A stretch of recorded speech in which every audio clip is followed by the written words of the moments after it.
My entire family surrounded me at Christmas dinner. Father, mother, brother, all of them demanding I sign a document giving my $2.8 million inheritance to my brother because men are the rightful heirs. 35 guests watched as my father shoved papers in my face. My mother begged me to stop being difficult, and my brother sneered that I didn't deserve what a real man should have. When I refused, my father grabbed my arm hard enough to bruise. That's when my boss, David Morrison, walked through the kitchen door, and the look on my father's face told me he knew exactly how badly he'd just screwed up. My name is Delilah Sinclair, I'm 32 years old, and my family had no idea who I really was. If you're watching this, please subscribe and let me know where you are watching from. This is the story of how one Christmas dinner destroyed my family's reputation, and finally, set me free. 4 weeks before that Christmas confrontation, I sat at my parents' Thanksgiving table and watched my family treat me like I was invisible. I'd arrived 20 minutes late because a client's estate case had an emergency filing deadline.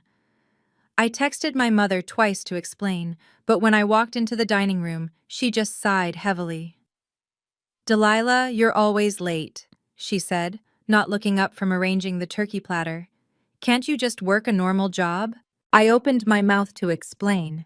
I'd just closed a $4.5 million estate case that morning, preventing a family from losing their grandfather's legacy to predatory creditors. But my brother Richard Jr. cut me off with a laugh. "Still playing secretary at that little law office?" He grinned at the assembled relatives, who chuckled politely. "When are you going to get a real career, Lila?"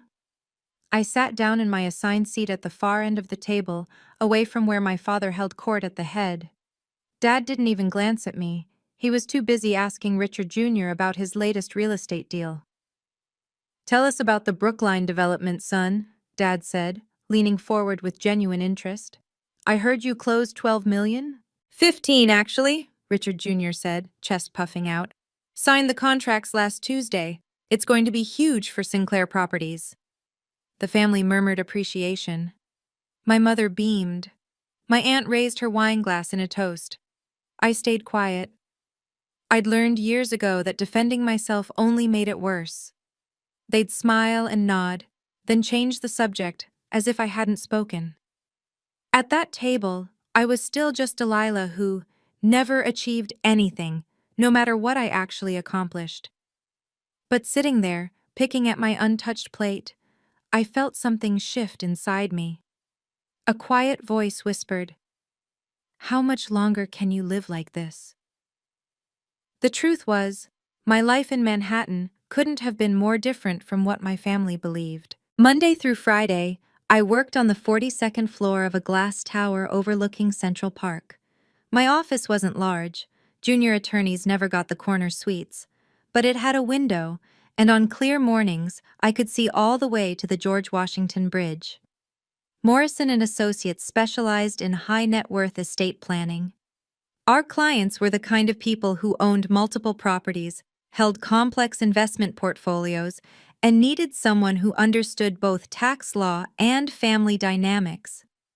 In 8 years, I'd won 47 cases and generated over $3.2 million in revenue for the firm.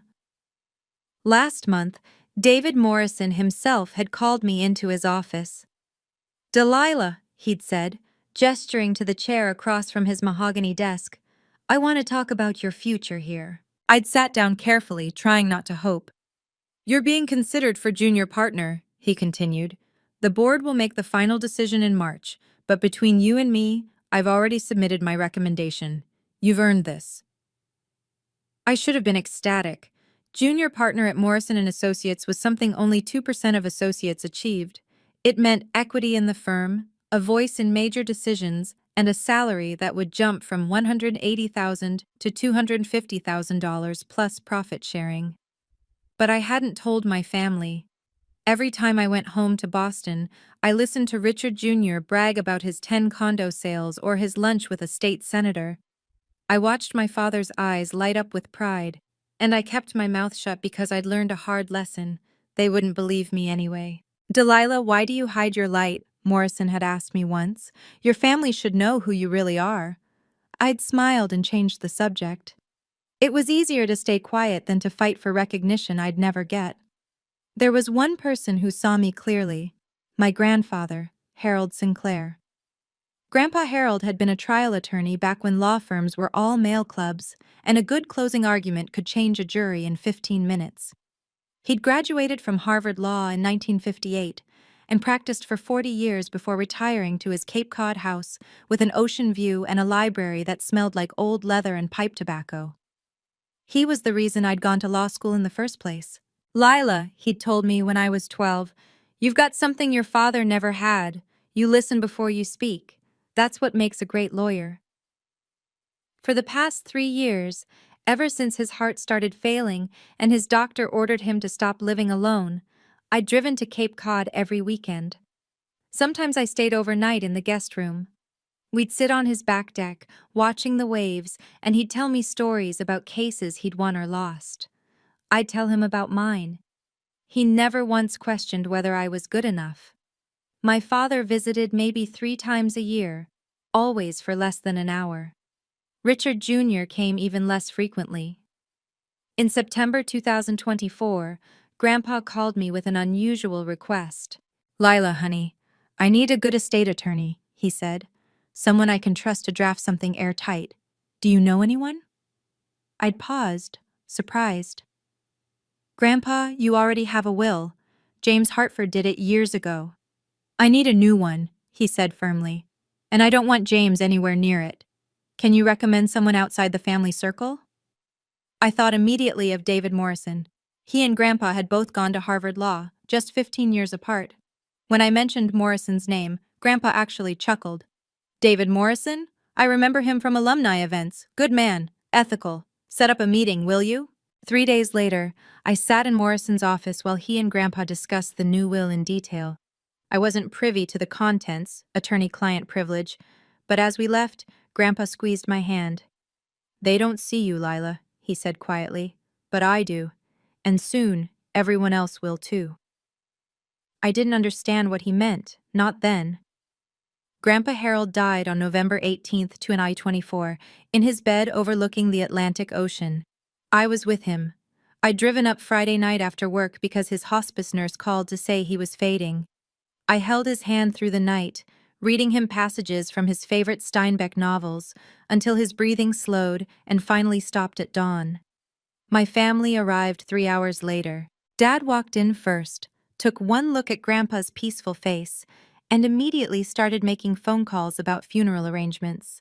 Richard Jr. hovered awkwardly by the door, checking his phone. My mother cried quietly, but she didn't stay long. She had a charity luncheon at noon. The funeral was held on November 22nd at Old North Church in Boston.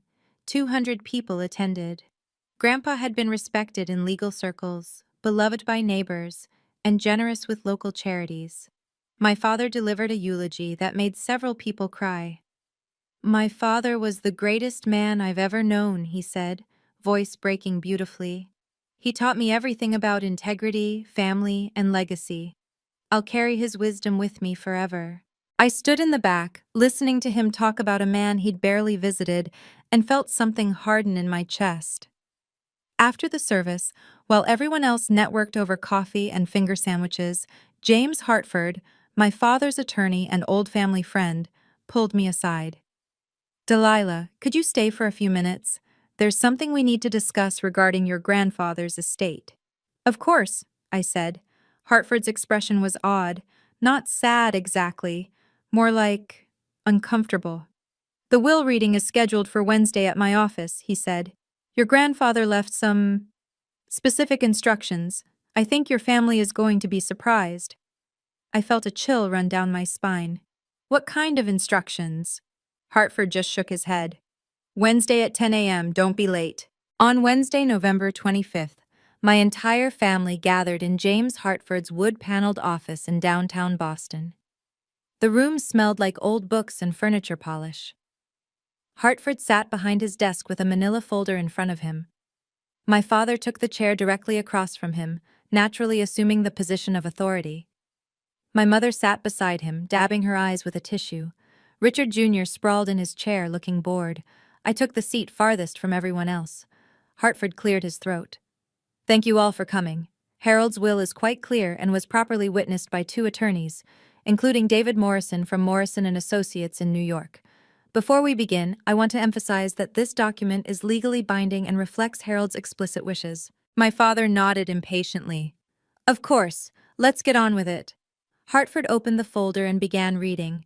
Most of it was standard, small charitable donations, personal effects distributed among friends. Then he reached the major assets. To my grandson, Richard Sinclair Jr., I leave a trust fund in the amount of $1 million to be managed by First Boston Bank under the oversight of trustee Margaret Patterson.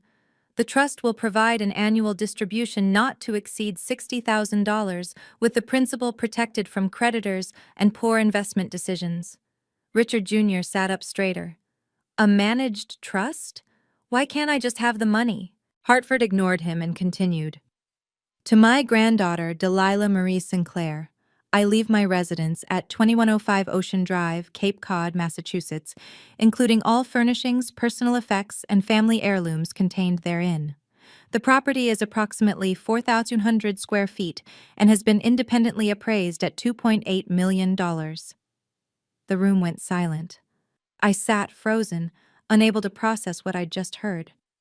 Grandpa's house, the beautiful colonial with the wraparound porch and the ocean view, was mine? What? My father's voice cracked like a whip.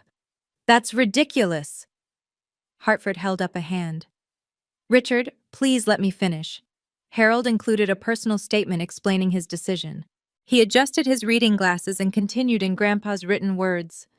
Delilah has been the only family member who gave me her time, her love, and her genuine companionship during my final years. She visited every weekend for 3 years, sacrificing her own comfort to ensure I wasn't alone. Richard Jr. is a kind young man, but he needs financial structure and discipline. Delilah has earned this inheritance through her devotion, and I trust she will honor the family legacy better than anyone else could. My father's face turned purple. He stood up so fast his chair scraped against the floor. This is insane! Richard Jr. is the male heir. That house should go to him. The will is ironclad, Richard, Hartford said firmly. It was witnessed by 2 attorneys. Harold was of sound mind.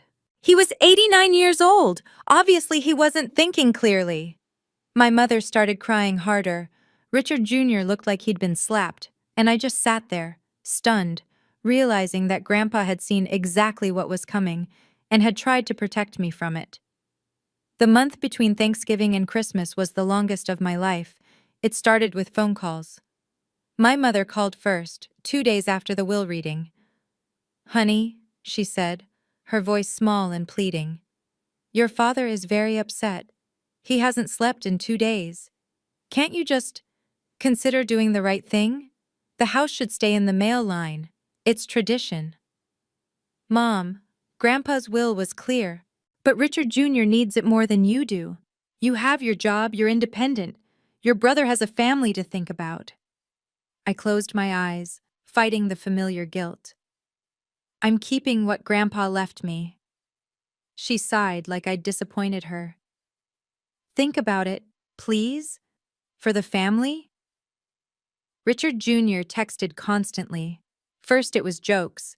Hey sis, wanna trade?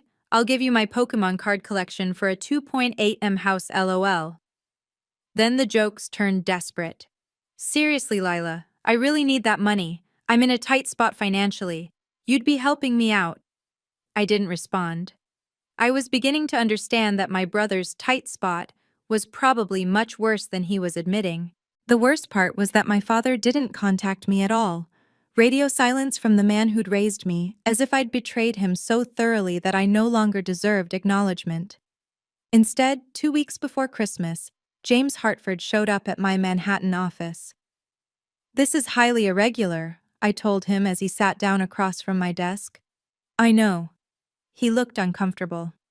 Your father asked me to bring you this. He slid a document across my desk.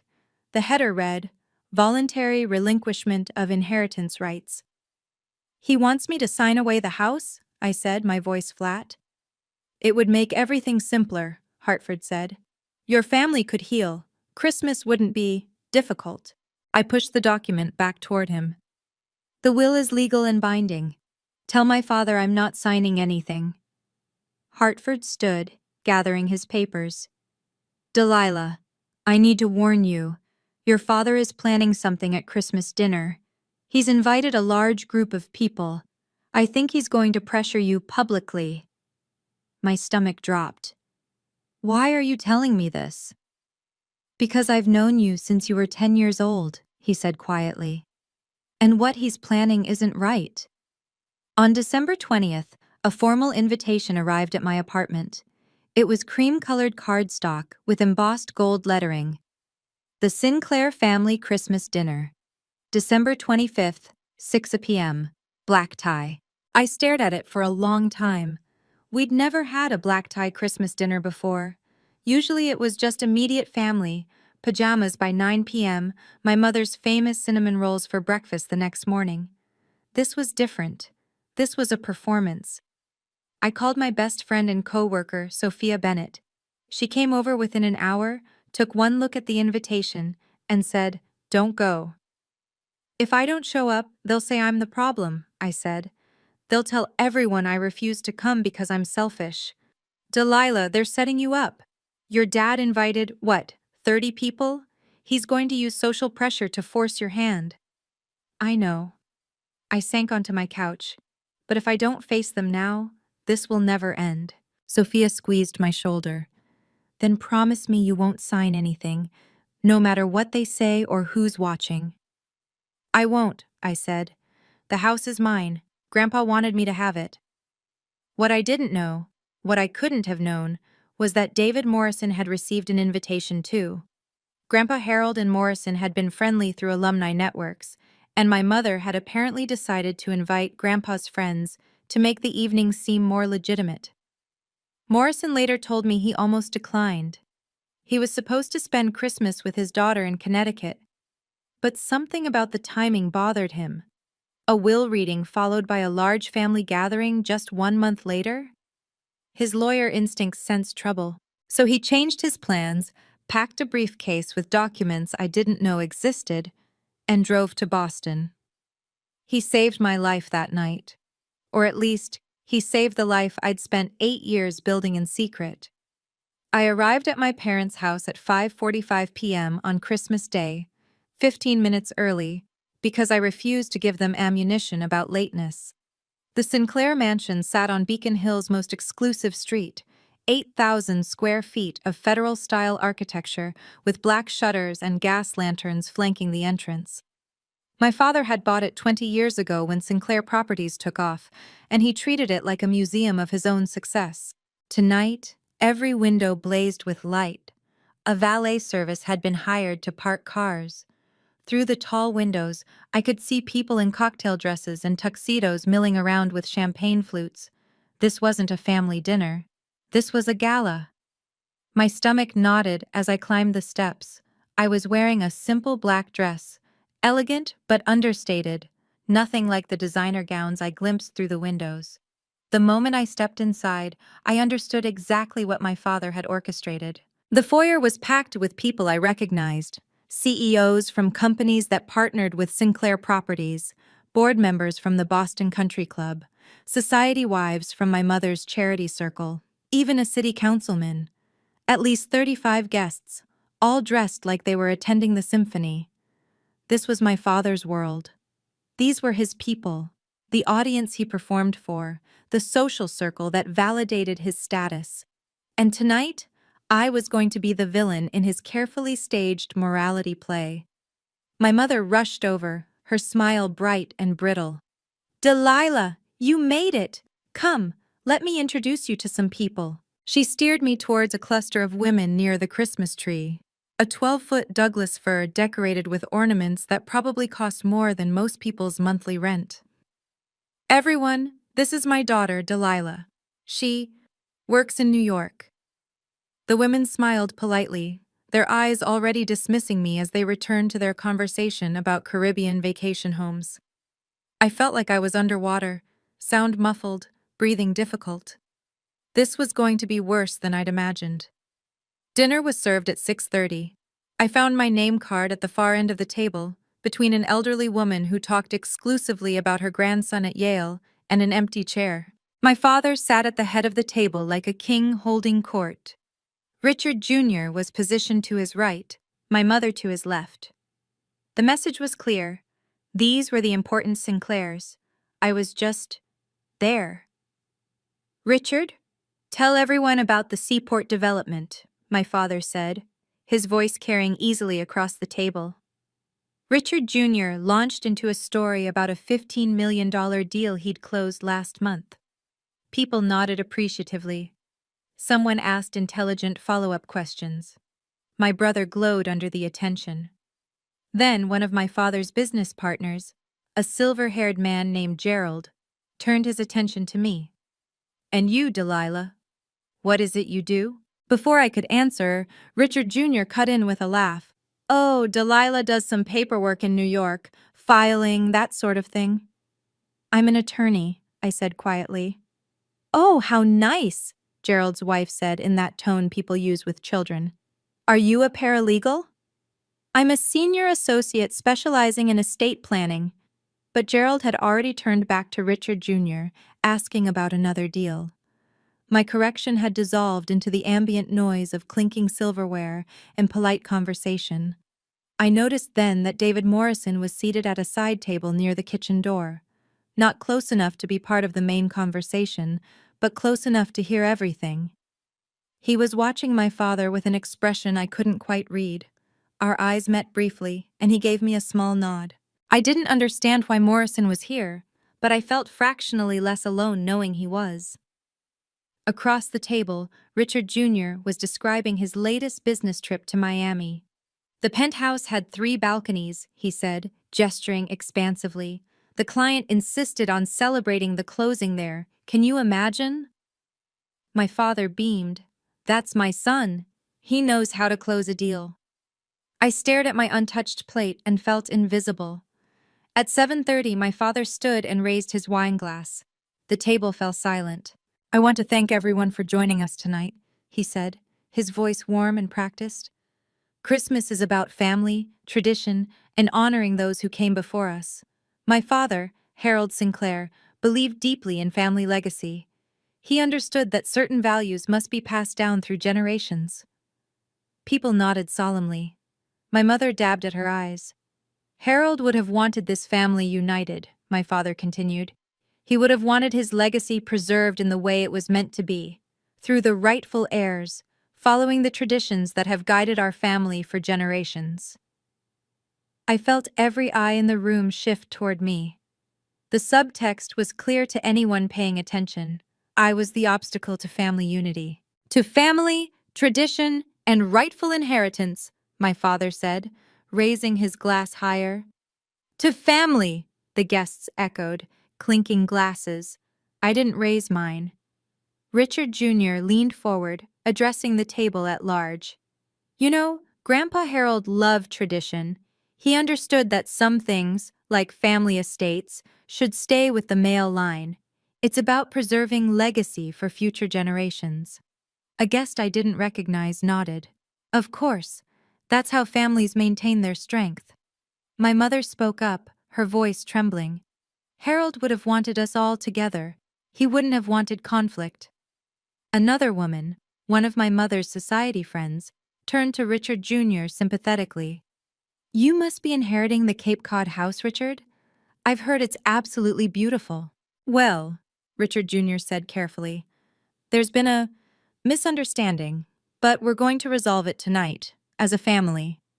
The woman looked confused, then her eyes found me. Understanding dawned on her face, followed by something that looked like disapproval. I set my fork down carefully. My hands were shaking. There's no misunderstanding, I said, my voice cutting through the chatter. The will is clear. Delilah, my mother said quickly, let's not discuss this now. Why not?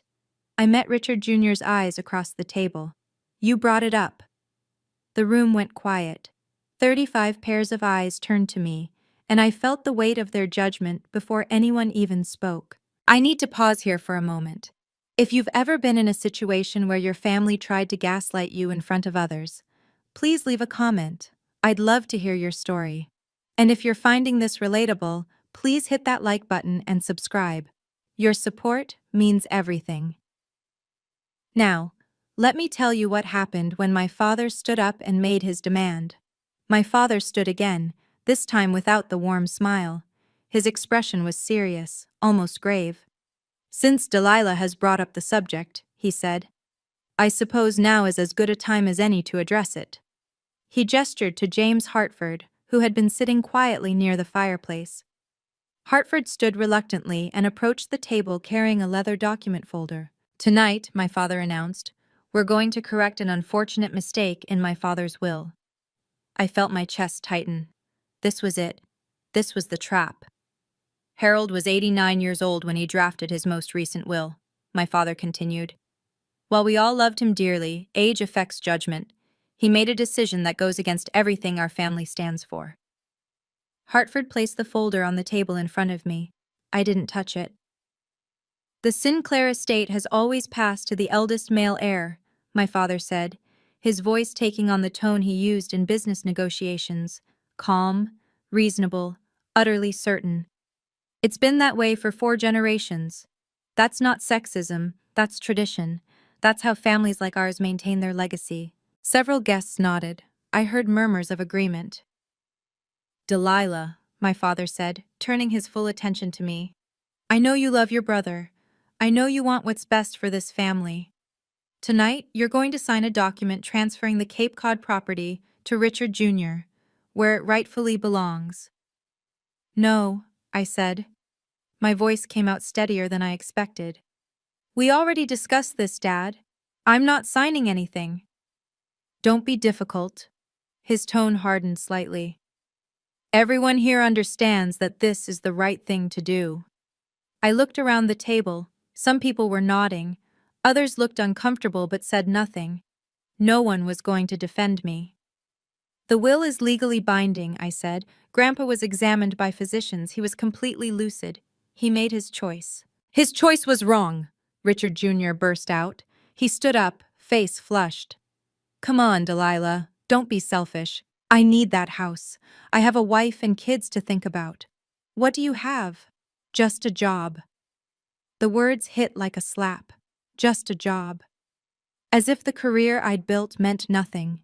As if 8 years of 80-hour weeks and fought battles counted for less than his ability to exist as a male Sinclair. "This isn't about need," I said. "It's about respect. Grandpa respected me enough to leave me something meaningful. I'm not going to disrespect his wishes." My father's expression turned cold. "You're embarrassing yourself, Delilah. Everyone in this room knows what the right thing to do is.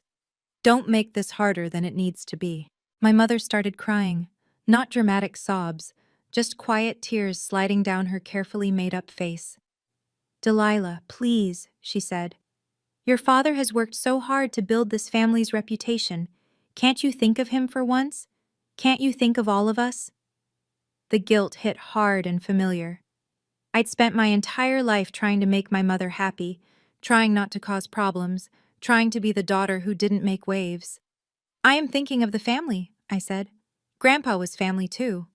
"Harold made a mistake," my father said flatly. "He was old. He wasn't thinking clearly." An aunt, my father's sister Patricia, spoke up from the middle of the table. "Delilah, in our family we respect the men. That's how we were raised. That's how civilization works. Women don't inherit the primary estates." A few people nodded. I felt my face flush with humiliation and rage. Richard Jr. tried a different approach. "Look, Lila, I'm not trying to be mean here, but let's be realistic. You're 32 and single. You have a little job in New York. I have actual responsibilities, a wife, 2 kids, a mortgage. Dad's grooming me to take over Sinclair Properties someday. I need assets. I need that house." "A little job?" I repeated, my voice dangerous now. But Richard Jr. was on a roll. I'm not saying it's not nice that you have a career, but come on, you're doing paperwork. I'm running million-dollar deals. There's a difference. Someone at the table, I didn't see who, murmured agreement. My father leaned forward, his hands flat on the table. Everyone here knows what the right thing to do is, Delilah. Don't embarrass yourself further. Sign the document. Let's move past this unpleasantness and enjoy Christmas as a family. The pressure was suffocating. 35 people watching me, most of them agreeing with my father, waiting for me to fold like I'd always folded before. But I thought about Grandpa's hand squeezing mine. They don't see you. But I do. No, I said. I'm not signing. I'm not. My father's face changed. The reasonable businessman mask slipped, revealing something uglier underneath. He walked around the table toward me. I stood up instinctively, my chair scraping backward. You will sign this, he said, his voice low and threatening. Right now. No, Dad, I won't. Do you want to ruin this family's reputation? He shoved the document into my hands. Do you want everyone here to know what a selfish, ungrateful daughter you are? Sign it. Dad, please. You've always been difficult, he hissed. Always had to make everything about you, but not tonight. Tonight, you're going to do as you're told. I tried to hand the document back. I can't. It's not right. His hand shot out and grabbed my upper arm. His fingers dug in hard enough that I felt my skin pinch beneath his grip. His nails cut into my flesh. Dad, you're hurting me. Sign the paper. I tried to pull away, but he held on tighter. I heard my mother gasp, heard several guests make sounds of shock, but no one moved to help me. Delilah, he growled, his face inches from mine. You will do as I say. I looked into his eyes and saw a stranger. This wasn't the father who'd taught me to ride a bike or bought me ice cream after soccer games. This was a man who cared more about control and tradition than his own daughter's autonomy. Let go of me, I said, my voice shaking. Not until you sign. Richard, my mother cried. Richard, please. But he didn't let go. His grip tightened until I felt tears spring to my eyes, not from sadness, but from actual physical pain. The room had gone completely silent. 35 people watching my father physically coerce me into giving up my inheritance, and not one of them was stepping in to stop him. I felt something break inside me. Not my will, that stayed intact. But the illusion that my family loved me more than they loved their outdated ideas about gender and inheritance. Richard. The voice came from the kitchen doorway, calm and authoritative. I wouldn't do that if I were you. Everyone's head swiveled toward the sound. David Morrison stood there in a charcoal suit, briefcase in hand, his expression colder than I'd ever seen it. My father's grip on my arm loosened slightly. Who the hell are you? Morrison walked into the dining room with the confidence of someone who'd spent 30 years in courtrooms. David Morrison, Morrison and Associates. I was Harold Sinclair's attorney, and I witnessed the execution of his will. He set his briefcase down on the side table with a deliberate thunk. This is a private family matter, my father said, his voice tight. It stopped being private the moment you turned it into a public spectacle, Morrison replied. He looked at my father's hand still gripping my arm. You're currently committing assault and coercion in front of 36 witnesses. I'd suggest you let your daughter go before you make this situation significantly worse for yourself. I'm her father. I'm trying to help her see reason. By bruising her? Richard, look at your hand. My father glanced down and seemed to realize how hard he was gripping me. He released me abruptly. I stumbled back, cradling my arm. Already I could see the marks his fingers had left, red welts that would darken into bruises by morning. Morrison moved to stand between my father and me. Ms. Sinclair, are you all right? Yes, I think so. Do you want to press charges for assault? The question hung in the air. Several guests shifted uncomfortably. My mother let out a small sob. I just want them to respect the will, I said quietly. Morrison nodded, then turned back to my father. Harold came to see me 3 months before he passed away. He knew you'd try something like this, Richard. He told me explicitly that he expected you to pressure Delilah into relinquishing her inheritance. That will is invalid, my father snapped. My father wasn't in his right mind. Actually, Morrison said, opening his briefcase, I have documentation that will make you very uncomfortable if you continue down this path. Would you like me to share it with your guests? My father's face had gone pale. What documentation? Morrison didn't answer immediately. Instead, he gently examined the marks on my arm, his expression darkening as he noted the depth of the bruising already forming. Ms. Sinclair, he said formally, you have grounds for assault charges, multiple witnesses, physical evidence. The question is whether you want to pursue them. I was shaking now, adrenaline flooding my system. I just want this to stop. Morrison nodded, then turned his attention back to my father. Harold Sinclair was examined by 2 independent physicians in September 2024. Dr. Patricia Evans and Dr. Michael Chen both certified that he possessed full cognitive capacity. His mini-mental state examination score was 29 out of 30, well above the threshold for sound mind.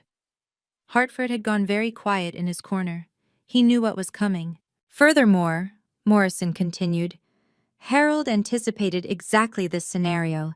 He anticipated that you would claim he was senile, that you would pressure Delilah, and that you would attempt to manipulate the situation using social pressure and family obligation. You don't know what you're talking about, my father said, but his voice had lost its certainty. Don't I?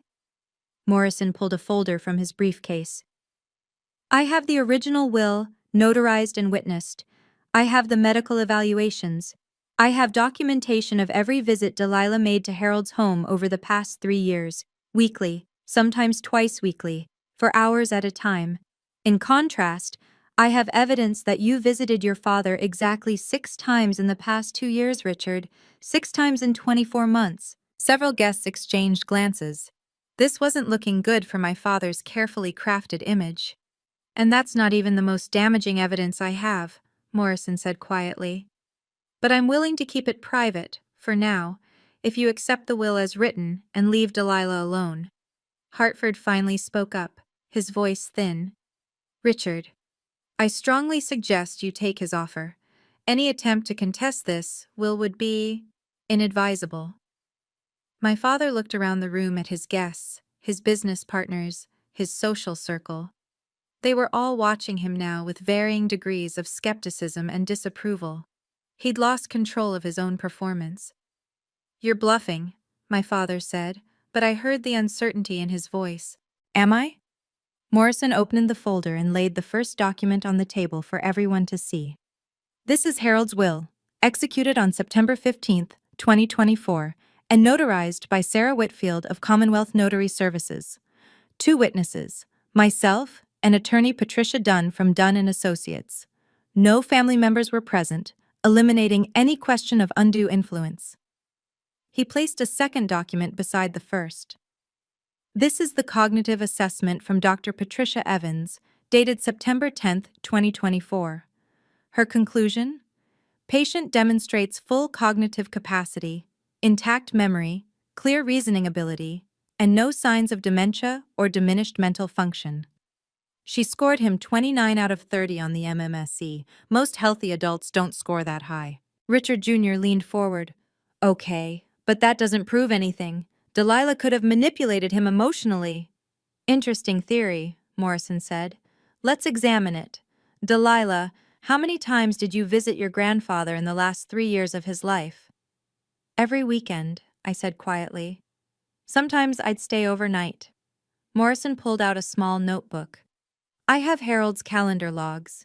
He meticulously recorded every visitor. In the 3 years between November 2021 and November 2024, Delilah visited 148 times. Richard Sr., you visited 6 times. Richard Jr., you visited 4 times, and 3 of those were holidays when you stopped by for less than an hour. The silence was deafening. So when you talk about manipulation, Morrison said, you're suggesting that the person who actually showed up, who sat with Harold through doctor's appointments and late-night fears and lonely Sunday afternoons, that person manipulated him? While the family members who couldn't be bothered to visit somehow had his best interests at heart? A woman near the end of the table, one of my mother's society friends, whispered to her companion.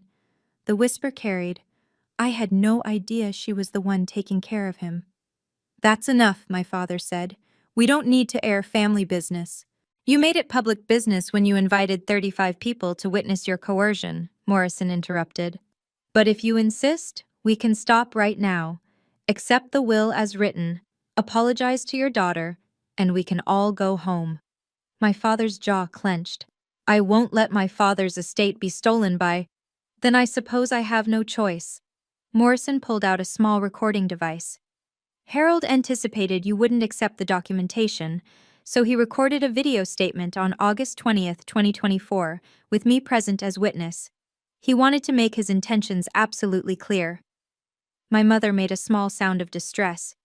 "Richard, maybe we should—" "Play it," my father said coldly. Morrison pressed play. Grandpa's voice filled the room, strong, clear, unmistakably lucid. "My name is Harold James Sinclair. I'm 89 years old, of sound mind and body, though my heart isn't what it used to be. I'm making this recording to clarify my testamentary wishes in case, no, when, my son Richard attempts to override them." Several guests looked shocked. This wasn't the rambling of a confused old man. "Richard, if you're hearing this, it means you've done exactly what I feared. You've tried to bully Delilah into giving up what I left her. Let me be perfectly clear. I left her the Cape Cod house because she earned it, not with money, not with empty promises, with time, with presence, with love." My eyes burned with tears. "Richard Jr. is a good boy, but he's financially irresponsible. I've left him a trust fund to be managed by professionals because I know he'll squander anything he can access freely. Delilah has shown herself to be responsible, ethical, and devoted. The house goes to her because I trust her with my legacy more than I trust anyone else." The recording paused for a moment, then Grandpa continued, his voice harder. "Richard, you haven't visited me more than a handful of times in 3 years. You were too busy building your empire, too busy being important. But Delilah came every weekend. She read to me. She held my hand when I was frightened. She chose to be there, not because she wanted my money. She has her own successful career, but because she loved me. I wish I could tell you my father apologized right then, but we're not done yet. If you've ever had a moment where the truth finally came out and people had to face what they did, drop a fire emoji in the comments. And please, if this story is resonating with you, share it with someone who needs to hear it. Now, let me tell you about the reveal that changed everything. The recording ended. Grandpa's voice disappeared, leaving only silence and the sound of my mother crying. My father stood frozen, his face ashen. "This doesn't change anything. Delilah is nobody. She's a secretary with delusions." "Nobody?" Morrison's voice cut like a blade. "Richard, you really don't know your own daughter at all, do you?" He turned to address the room. "Let me properly introduce Delilah Sinclair, since her own family seems incapable of seeing her clearly." I wanted to disappear. But Morrison continued, steady and sure. "Delilah isn't a secretary. She's not a paralegal. She's a senior associate at Morrison & Associates, one of the top 5 estate planning firms in New York. Over the past 8 years, she's won 47 cases and generated $3.2 million in revenue for our firm." I saw heads turn, expressions change from dismissal to surprise. "She's currently being considered for junior partner, an honor achieved by less than 2% of associates. The board will make the final announcement in March, but I submitted my recommendation 3 months ago. In my 30 years of practice, I've only recommended 6 people for partnership. Delilah is one of them." Gerald, the silver-haired man who'd asked about my paralegal work earlier, looked stunned. "Morrison & Associates? That firm handles the Caldwell estate, the Jenkins Trust." "Among others," Morrison said. "Delilah personally managed the restructuring of the Martinez family holdings last year. a $4.5 million estate that was headed for disaster. She saved it with strategy, dedication, and brilliant legal work. My mother turned to me, her face pale. "Honey, why didn't you tell us?" I looked at her, at all of them, and felt something hard and certain settle in my chest. "I tried," I said quietly. "But every time I mentioned my work, you called it paperwork. You called me a secretary. You asked when I'd get a real career. So I stopped trying." Morrison wasn't finished. He turned to my brother, his expression hardening. "And since we're being honest tonight, Richard Jr., would you like to tell everyone why you really need that $2.8 million house?" My brother's face went white. "I don't know what you're talking about." "Don't you?" Morrison pulled another document from his briefcase. "I'm the trustee overseeing your $1 million inheritance. That means I have legal access to your financial records to ensure the trust is being managed properly. You've been very busy, Richard." "Dad," Richard Jr. started.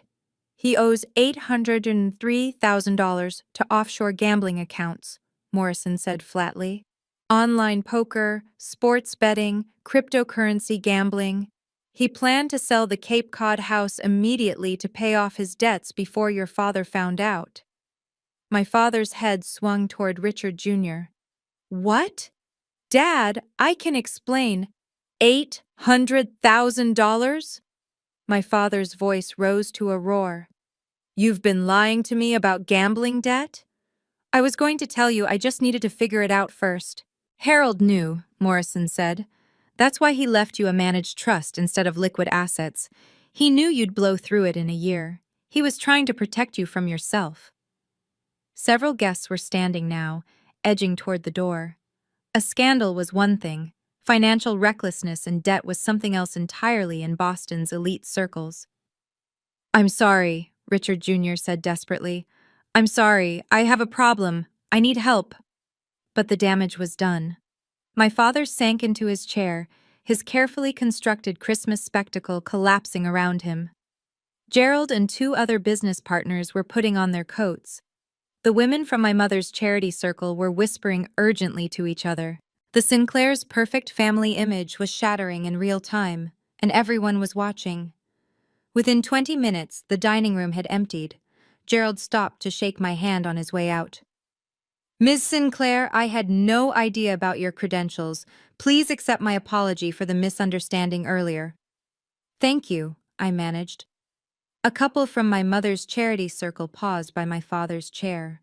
The woman's voice was cold. "Richard, I think it's best if we step back from the Beacon Hill redevelopment proposal. The board will be in touch." They left before he could respond. I watched person after person make polite excuses and disappear into the snowy Boston night. Some avoided eye contact with my parents entirely. Others offered sympathetic looks, directed at me, not my father. The city councilman, who'd been laughing at Richard Jr.'s stories an hour ago, slipped out the front door without saying goodbye. Two board members from the Boston Country Club left together, their low conversation impossible to hear but easy to interpret from their expressions. By 9 p.m., only family remained. And Morrison, still standing near the kitchen door with his briefcase, watching everything with the calm attention of someone documenting events for future reference. My father sat at the head of the empty table, staring at nothing. My mother was crying quietly into her napkin. Richard Jr. had disappeared upstairs. The dining room, which had been so full of light and noise and champagne just hours ago, felt cavernous and cold. Hartford approached me cautiously. "Ms. Sinclair, I want to apologize. I should never have brought that relinquishment document to your office. What your father asked me to do was unethical." "Thank you," I said. My voice sounded distant to my own ears, like I was underwater. "The will stands as written," Hartford continued. "And if you want my advice, document those bruises, photograph them, just in case." I looked down at my arm. The marks where my father had grabbed me were already turning purple. After Hartford left, my father finally looked at me. "Delilah." His voice was rough, unfamiliar. I didn't know you were so successful. You never said, "Didn't know?" I cut him off. Or didn't care enough to ask. He flinched. I thought you needed guidance. I was trying to protect the family legacy. By grabbing me hard enough to leave bruises? I held up my arm so he could see the damage. By humiliating me in front of 35 people? That's not protection, Dad. That's control. I never meant to hurt you. Yes, you did. My voice was steady now, clear. You meant to hurt me into submission. You meant to make me feel small enough that I'd give up what was rightfully mine. My mother reached for me. Honey, your father is sorry. He just… Is he? I turned to my father. Are you sorry you did it? Or are you sorry you got caught? Silence. That's what I thought. I picked up my purse. I'm leaving. Delilah, please, my mother started. No, Mom. You sat there and watched him grab me. You cried about family unity while he physically forced me to sign away my inheritance. You chose him over me. Again. My mother's face crumpled, but I couldn't bring myself to comfort her. Not tonight. I turned to Richard Jr., who'd crept back downstairs and was hovering in the doorway. And you were willing to let me give up $2.8 million to pay your gambling debts? You couldn't even be honest about why you needed it? I'm sorry, Lila, he said, and at least he sounded genuine. I'm so sorry. I was desperate. I need help. You should have asked for help, I said, not tried to steal from me. I walked toward the door where Morrison was waiting. My father called after me. What do you want from us? I turned back. I want you to respect me, and until you can do that, I want you to leave me alone. Morrison drove me back to Manhattan. I sat in the passenger seat of his Mercedes, watching Boston's lights fade behind us, my body shaking with delayed shock. Are you okay? He asked after 15 minutes of silence. I don't know. I looked down at my hands, which were trembling. I just watched my entire family implode on Christmas. You watched them reveal who they've always been, Morrison corrected gently. You just finally saw it clearly. Did you know? I asked. When Grandpa came to you in September, did you know he was protecting me from this? Morrison was quiet for a moment. Harold told me he expected your father to challenge the will. He said Richard had never been able to see past tradition to see his own daughter. He asked me to look after you if things got difficult. Why didn't you tell me? He wanted you to stand up for yourself first, Morrison said. He told me Lila needs to know her own strength before anyone can help her. But make sure you're there when she needs backup. My eyes burned. I didn't feel strong tonight. But you were. You said no. You held your ground even when your entire family and 35 guests were pressuring you. Do you know how rare that is? We drove in silence for another mile. Finally, Morrison spoke again. When we get back to the city, take a few days off. I'll handle the Carmichael estate closing. You need time to process this.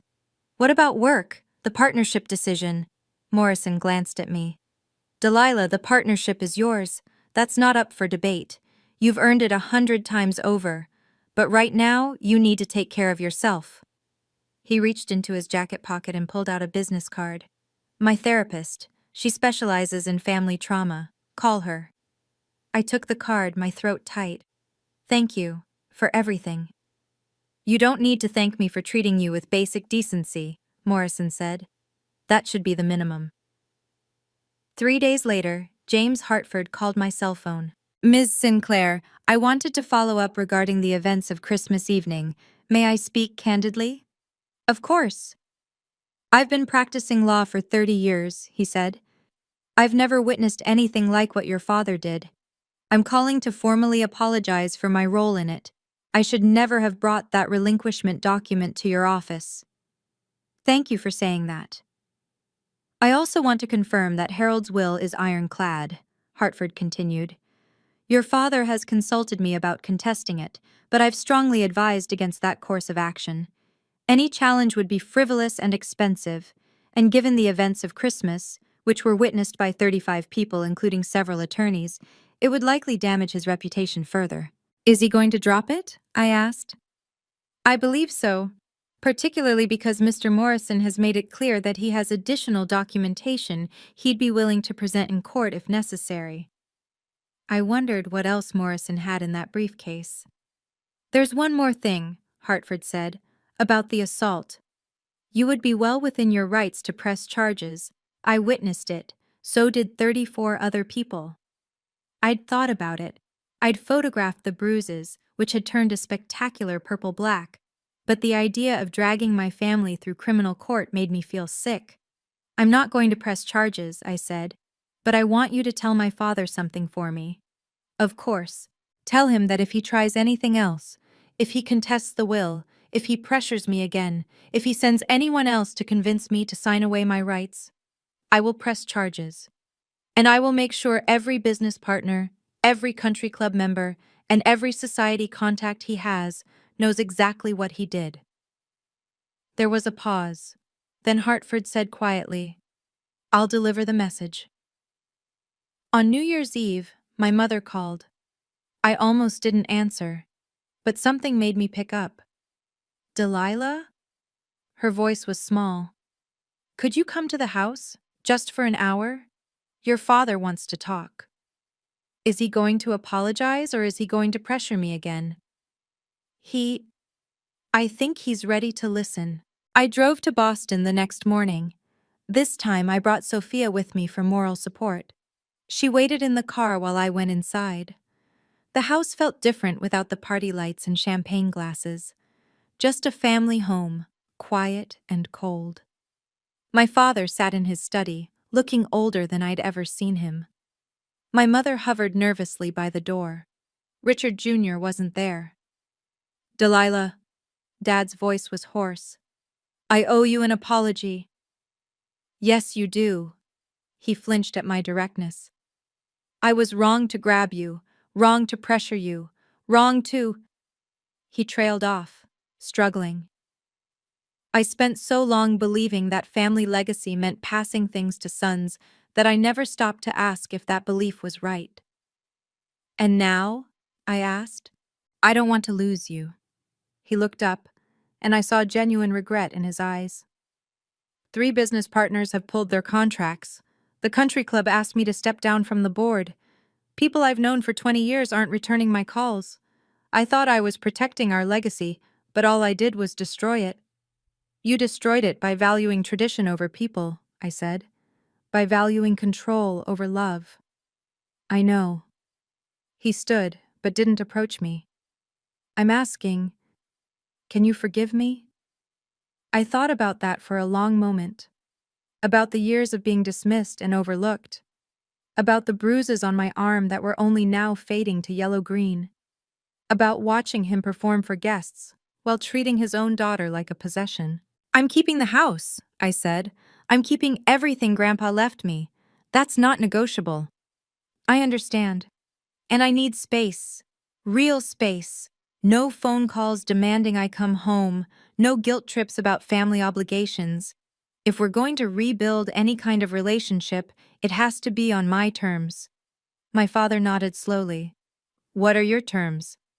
I'll think about it, I said. And when I'm ready, I'll let you know. Until then, respect my boundaries. I turned to leave, then paused. I wanted your approval my whole life, Dad, but I don't need it anymore. I know my worth. I finally see what Grandpa saw, and that's enough. Sophia and I drove back to Manhattan in comfortable silence. She knew me well enough not to push. Somewhere around the Connecticut border, I finally spoke. I spent 32 years trying to earn their love, I said. Trying to be perfect enough, accomplished enough, quiet enough. I thought if I just worked harder, achieved more, maybe they'd finally see me. And now? Sophia asked. Now I know it was never about me. They couldn't see me because they never looked. They were too busy protecting their idea of how things should be. The city skyline came into view. My city. The place where I'd built a life they knew nothing about. In Manhattan, I wasn't just the daughter. I was Delilah Sinclair, senior associate, future junior partner, attorney who'd saved dozens of families from losing their legacies. Are you going to forgive them? Sophia asked. Maybe someday, I said, but forgiveness doesn't mean forgetting. It doesn't mean going back to how things were. They broke something that night, and even if it heals, there will always be a scar. We pulled up in front of my apartment building. Sophia turned to me. For what it's worth, I'm proud of you. You could have caved under all that pressure. Most people would have. I almost did. I thought about my father's grip on my arm, the 35 faces watching me, the crushing weight of their expectations. But then I remembered Grandpa's voice. They don't see you, but I do. And I realized, I see me too. Finally. Sophia hugged me. That's all that matters. I went upstairs to my apartment, looked around at the life I'd built in secret, and made a decision. I was done hiding, done shrinking, done pretending to be less than I was to make other people comfortable. Starting tomorrow, the world would know exactly who Delilah Sinclair was. The news broke on January 2nd, 2025. Sophia texted me at 8 a.m. Check the Boston Globe, business section. I pulled up the website on my laptop, and there it was. Sinclair Properties CEO faces backlash after family incident. The article was careful with its language, no explicit accusations, but the implication was clear. Multiple sources had confirmed that Richard Sinclair Sr. had attempted to coerce his daughter into relinquishing a legal inheritance at a Christmas gathering attended by prominent Boston business and society figures. The fallout was swift. By noon, 3 major clients had terminated their contracts with Sinclair Properties. The article quoted an anonymous source. Richard Sinclair Sr. attempted to coerce his daughter into surrendering her legal inheritance through physical intimidation in front of witnesses. This behavior is unacceptable for someone in his position. The Boston Country Club issued a statement requesting my father's resignation from the membership committee. The Boston Elite Society quietly removed my mother from her charity board position. My phone rang. It was my mother, crying. Delilah, it's a nightmare. Everyone is canceling on us. Your father's lost over $8 million in contracts. 2 board members resigned from Sinclair Properties. People are saying terrible things. Mom, I said gently but firmly, those aren't terrible things. They're true things. But we're being destroyed. No. You're experiencing consequences for your actions. There's a difference. She was quiet for a moment. Then, in a smaller voice, I should have protected you that night. I should have stood up to your father. Yes, I said. You should have. I'm so sorry, honey. I was wrong. We were all wrong. I felt something shift. Not forgiveness, not yet, but maybe the beginning of understanding. I appreciate you saying that, Mom, but I need you to show me, not just tell me. Real change, not just words. How? Start by respecting my decisions, starting with the house. It's mine. Grandpa wanted me to have it.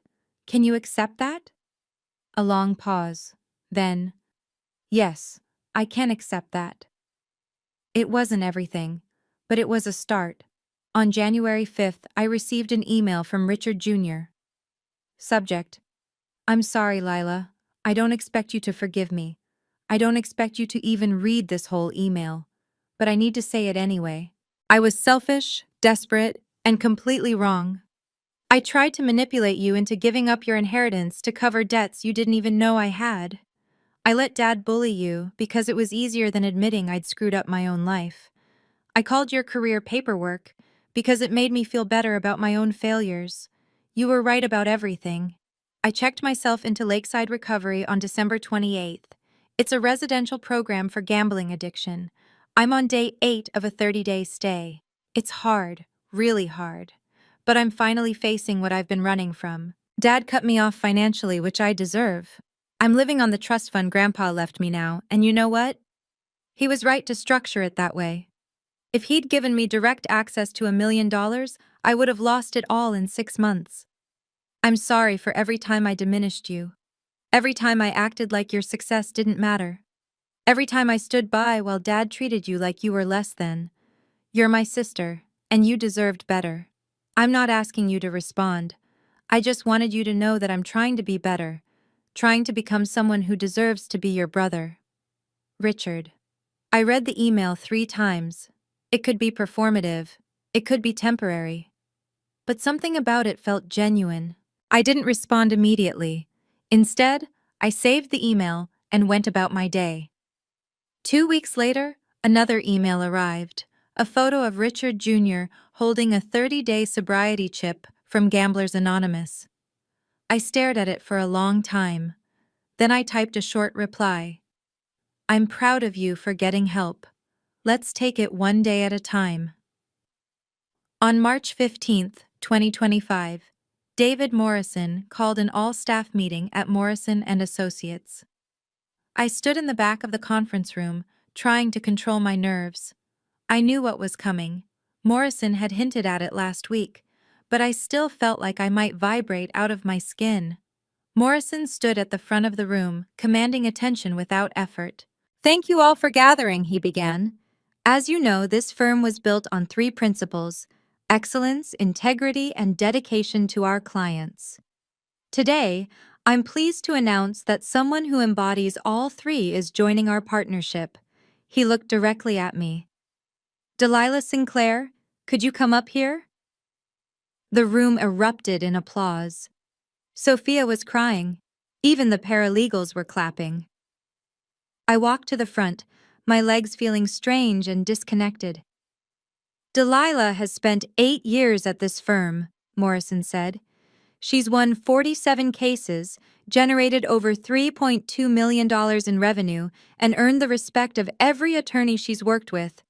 More importantly, she's shown unwavering integrity even when faced with tremendous personal pressure. He didn't mention Christmas directly, but several people who'd heard the story nodded knowingly. It's my honor to announce that, effective immediately, Delilah Sinclair is a junior partner at Morrison and Associates. More applause. Sophia rushed over to hug me. Other attorneys shook my hand, offered congratulations. Morrison pulled me aside as the celebration continued. Your office is on the 44th floor now, corner view. You've earned it. Thank you, I said, my voice thick. For everything. For believing in me. For showing up at Christmas when— Stop, Morrison said gently. You don't thank people for basic decency. Now go celebrate. Take the afternoon off. That's an order from your partner. I laughed, feeling lighter than I had in months. That evening, my mother called. I saw the announcement on the firm's website. Delilah, I'm so proud of you. And this time, I believed her. In April, I finally drove to Cape Cod. I'd been avoiding it, the house, the memories, the weight of everything that had happened. But spring was coming, and I needed to face it.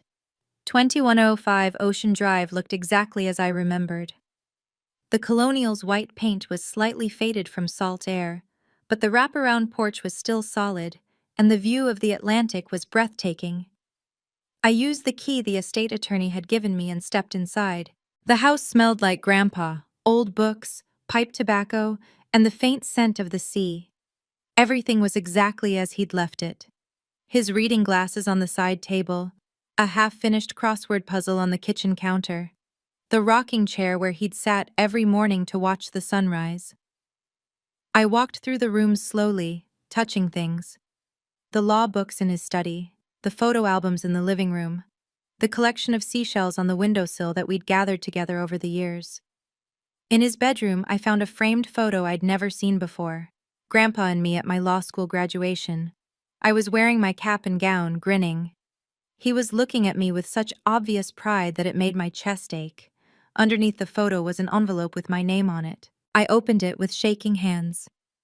My dearest Lila, if you're reading this, it means everything went as I expected. Richard tried to take the house from you. I'm sorry you had to face that, but I knew you were strong enough to handle it. This house is yours because you earned it with love, not obligation. Do whatever you want with it. Keep it, sell it, turn it into something new. The choice is yours, and I trust you to make the right one. Remember, you were never the problem. You were never too much or not enough. You were always exactly who you were meant to be. They just couldn't see it. I love you. I'm proud of you. And I'm so glad I got to know the remarkable woman you became.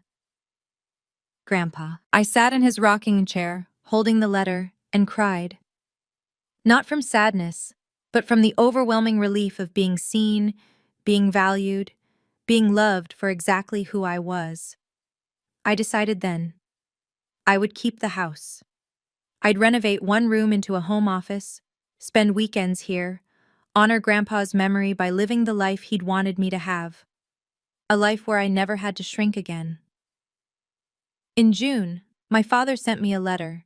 It arrived in a cream-colored envelope, handwritten address, 3 pages of careful script. Delilah, I've been in therapy for 3 months now. Dr. Walsh is helping me understand why I reacted the way I did at Christmas, and why I've spent your entire life treating you as less important than your brother. The short answer is, I was raised to believe that men carried family legacy, and I never questioned it. I never stopped to ask if that belief was right, or fair, or even rational. I just accepted it as truth. The longer answer is that I was threatened by your independence. You didn't need me. You built a life I knew nothing about. That terrified me, so I tried to diminish it. I was wrong, about everything. I grabbed you. I hurt you. I humiliated you in front of people to force you into obedience. There's no excuse for that. I don't expect you to forgive me, but I want you to know. I see you now. I see how wrong I was, and how remarkable you've always been. I'm sorry it took losing everything to open my eyes. If you're willing, I'd like to try again. Slowly, on your terms. Dad. I read the letter 3 times, then called him. Dad, I got your letter. Delilah, his voice cracked. I didn't know if you'd respond. I'm not ready to forgive you completely, I said carefully, but I'm willing to try, slowly, if you respect my boundaries. I will, I promise. Let's start small, I said. Coffee once a month. No talk about inheritance or business. Just us, getting to know each other as adults. I'd like that. He sounded like he was crying. Thank you for giving me a chance. Don't waste it, I said, not harshly, but firmly. I won't. Thank you so much for watching my story. If you've been in a similar situation, please know you're not alone, and you're not wrong for protecting yourself. If this resonated with you, please like, comment, and subscribe. Your support helps me share these stories. And check the description for resources on setting boundaries with toxic family members. Now, let me tell you what happened 1 year later. Christmas 2025 was different. I hosted it at the Cape Cod house, my house now, renovated and welcoming. The ocean crashed against the shore outside. A fire crackled in the fireplace. The tree was smaller, simpler, decorated with ornaments that actually meant something. My mother arrived first, carrying homemade cinnamon rolls. The house looks beautiful, honey. Thanks, Mom. Richard Jr. came next with his wife and kids. He'd been sober for 11 months and working a regular job at a marketing firm. Nothing glamorous, but honest work he'd earned himself. Uncle Lila, my niece squealed, running to hug me. Hey, kiddo, want to see the beach? Sophia arrived with her girlfriend, and my friend from law school, Marcus, brought wine. This was my chosen family, mixed with the relatives who'd proven they could change. My father wasn't there. We'd had coffee twice a month for the past 6 months, slowly rebuilding something that resembled a relationship. But holidays were still too weighted, too complicated. Maybe next year. Over dinner, Richard Jr. raised his glass. I want to say something. Lila, a year ago I was a mess. I blamed everyone else for my problems, and I tried to take something from you that you'd earned. You had every right to cut me out of your life. Instead, you gave me space to get better, and you didn't slam the door completely. Thank you. You did the work, I said. I just stopped enabling you. My mother squeezed my hand. And I'm learning to do better too. To see you for who you are, not who I thought you should be. We toasted. To Grandpa Harold, for teaching us what real love looks like. It wasn't perfect, but it was honest. And for the first time in my life, I felt like I had a family who actually saw me. By the end of 2025, my client list had grown by 40%. I'd developed a specialization in family inheritance disputes, helping people navigate exactly the kind of toxic dynamics I'd experienced. My reputation spread. Clients sought me out specifically because I understood the emotional weight of these cases, not just the legal mechanics. In September, I was invited to speak at the National Estate Planning Conference. My topic: protecting clients from family coercion and undue influence. Standing at that podium, looking out at 300 attorneys, I thought about the girl who used to hide her success to avoid making her family uncomfortable. Inheritance disputes are never just about money, I told the audience. They're about worth, recognition, and who gets to decide your value. Our job is to ensure our clients' autonomy is protected, even from their own families. The presentation received a standing ovation. Morrison found me afterward. You know what Harold would say if he could see you now? What? That's my girl. Morrison smiled. You've become exactly what he knew you'd be. Not despite your family's treatment, but because you finally stopped letting them define you. I looked around the conference hall, my peers, my colleagues, my chosen professional family. I'd built this, all of it, and no one could take it from me. On a quiet Sunday in late December, I stood on the deck of the Cape Cod house, watching the sun set over the Atlantic. The sky was painted orange and pink, the waves rolling in steady and sure. I held a framed photo of Grandpa, the one from my law school graduation, and felt his presence in the salt air. Thank you, I whispered to the ocean, to the sky, to his memory. They say blood is thicker than water. But the full quote is, "The blood of the covenant is thicker than the water of the womb." The family you choose, the people who see you, support you, fight for you, they're the ones who matter. I didn't lose my family that Christmas. I lost the illusion that their approval defined me. And in losing that, I found something infinitely more valuable: myself. I turned, walked back inside the house, and closed the door gently behind me. I was finally home.